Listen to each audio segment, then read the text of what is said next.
The server's train system is almost up and running, which means my base needs a stop. Today we're going to be working on a train station. Stay tuned.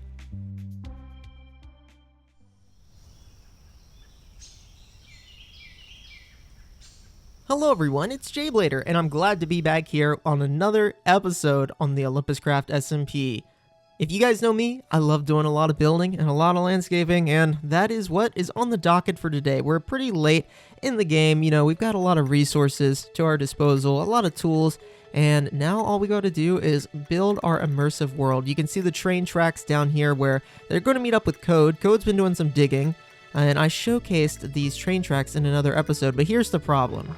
I fall into the ocean because I've expanded the prairie biome that we started in over here on the ocean, but it is not landscaped, and it needs to be expanded because we've got some building that we've got to do today. The system train station is going to go all the way around the map, and it's going to tie all of our bases together, and at each stop, someone's base is going to be, but for my stop, I need to be building a station.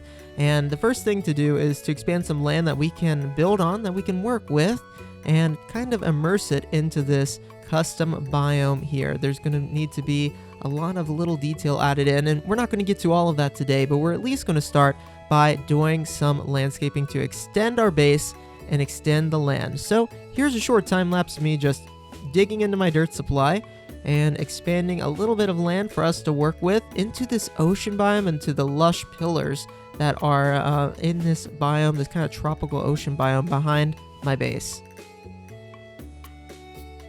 Now that that is in place, I'm going to have to sadly remove some of this prairie grass because this area to the right here, you can see that there's a truck that wants to cross the tracks. We're going to be adding in a road that crosses this track and is going to be going over here onto the land that we just built eventually. The tough part is I can't use gravel unless I place dirt under it, so that might take a little bit of time, but we're going to be using this pallet and removing some of this prairie grass and the grass here to extend this road so that people can enter my base this way. Maybe, I don't know exactly where this road is going to go yet, to be 100% honest with you. Maybe I run it into town, or maybe it just runs under that giant arch there. I don't know, but we're going to be extending the road this way. So let's hop back into a time lapse where we can extend some more dirt for us to work with and have plenty of land to do some more landscaping and more building.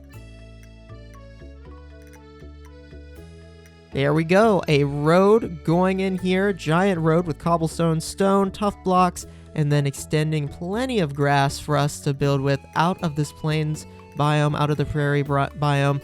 Over here, again, we got a little bit of building to do to the left because the train tracks kind of just stop there, and we're going to need to build something here, like the station. And to give me an idea of what the space is going to look like, let me do a little bit of landscaping here to the right by removing some of this dirt and extending the tracks. Yeah, there we go. Now you can see where the tracks are going to go. Of course, they got to go up and turn a little bit. We're trying to limit turns and elevation raises because of potential lag if these things are running on the server with create chunk loaders. But as you see here, these trains are going to be going all the way around the server in a giant square. So it's a pretty good odds that they're not going to line up somewhere. So for these not to line up here, I don't think it's a big deal. It shouldn't cause too much lag. The create trains are pretty server friendly, apparently, and they're really cool. We're going to be playing around with those in another episode, but you can see over here they're going to come down from Code's base and just tie the whole server together, which I'm excited about. But landscape this again with coarse dirt, cobblestone, stone, you know the drill, and we got an outline of the train station here. I'm excited that, we're not going to be doing a time lapse for this part. I'm going to talk you through some of my design decisions. Out front, we got some stone, and this stone is going to be kind of like that platform that you stand on and you load on the trains. This is the loading dock, some people might call it, and you might say like, hey, somebody is going to come, hop on the train here, so you might be standing on the loading dock for a while. These areas here are where doors or entrances where people can come through. I use netherrack just because it's easy to remove. It's quick. Over here, we'll have a little overhang for one of the main entrances. Kind of basing this off of an old train station picture that I saw online. This side over here might be kind of like a waiting room or a lobby or a place where workers can take their break, or offices or something like that. So let me introduce you first to the build palette that we're going to be using today. The palette we're going to be using, it's going to be kind of a modded palette, but hopefully you could find something to tie in to this in your own world if you're playing along in vanilla. The pine blocks, I'm not 100% sure of the texture of these blocks, but the high contrast does make them look kind of like bricks, and the color I think is exactly what I want to do. These would often be done usually like in real life. This would be like a sandstone or a limestone maybe, or even a granite, and they kind of have this like tan kind of burnt texture to them in color. And I think that the pine logs are going to work perfectly for that. So we'll extend the pine logs all the way underneath here, or the pine planks, and then on the corners for that kind of pillar direction, we will go with the stripped pine logs. And let me tie in a little bit more here. And then the other block that I'm thinking about using is granite. I'm not sure if this is the right color. It might be too pale. It might not have quite the right color or texture. Yeah, let me play around with another block that might be a little better here color-wise. Yeah, so this block I think is the color that we're going to want to go with, the mangrove planks. And what's great about when you're using like a plank, like a mangrove or something, you also get its variations, like its stairs, its stripped planks, even the trap doors, which can help really define a build. For example, here on the corners, we're going to be placing some mangrove stairs, and this will add a lot of detail to this corner here to kind of mimic the pillar beneath. We'll do the stripped mangrove log. Excellent. And there's going to be a window of some sort here. So let me remove a few of these blocks, and we'll have maybe like a 2-wide window here. Train stations like this, the older train stations, are really known for their lighting, I think. Huge kind of ornate windows for people sitting inside to see what's happening, and for people driving by. Yeah, I think that's really nice. So we're going to go with something like that, the mangrove stairs. And you'll be able to see here that I'll just be able to copy and paste this kind of design all the way around here on the other end. Again, some pine planks and pine pillars. And you can see that this right section of the build, the addition, maybe we should call it, is going to be a little bit shorter. For the windows, once again, going with spruce panes. This is something custom in this mod pack that works great, I think.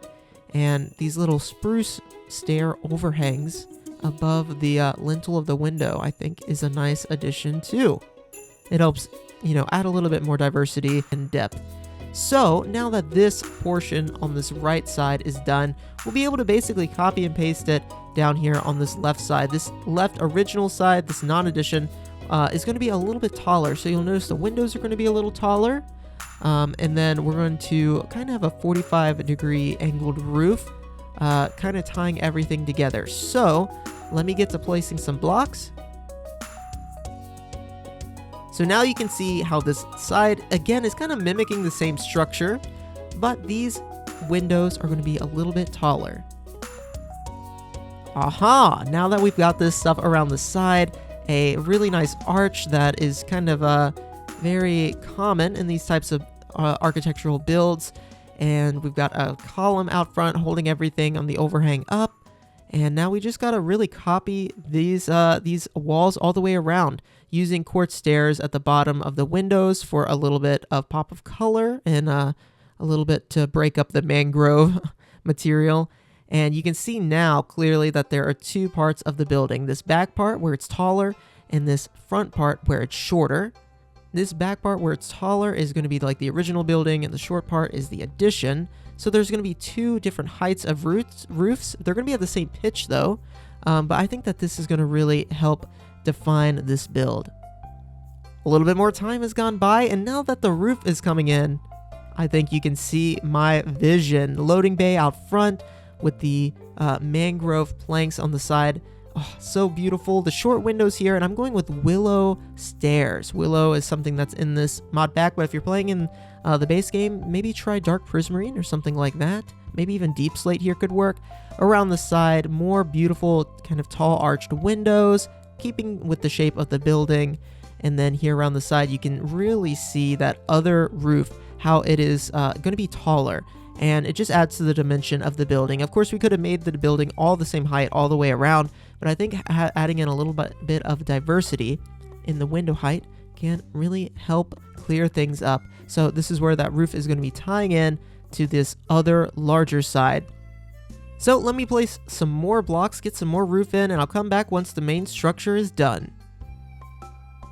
Oh my gosh, this place is looking great. Let me walk you through this side again. The high windows, and if you can use stairs like this to break up the texture in a wall like this and add that dimension, add that depth to it, it helps so much. We have the entrance steps there around the side, kind of mimicking the little overhang that is on the other side. The beautiful willow roof, the stairs with little windows jutting out of them. I'm outlining all the roof in the stone brick stairs. We didn't have the I didn't use like the McCaw's roofs for this, just went with stairs because I think they look great anyway. And then over here, the loading dock with the awning for people to not get wet when they're waiting for their trains. And there's still some stuff that's got to happen, like maybe a road is coming in from this road over here, and that's how people are getting to the train station, or maybe it's tying in from the little road next to the base itself. Maybe it's just crossing the tracks here and entering. Either way, there's got to be some landscaping done that's going to kind of wrap around this building.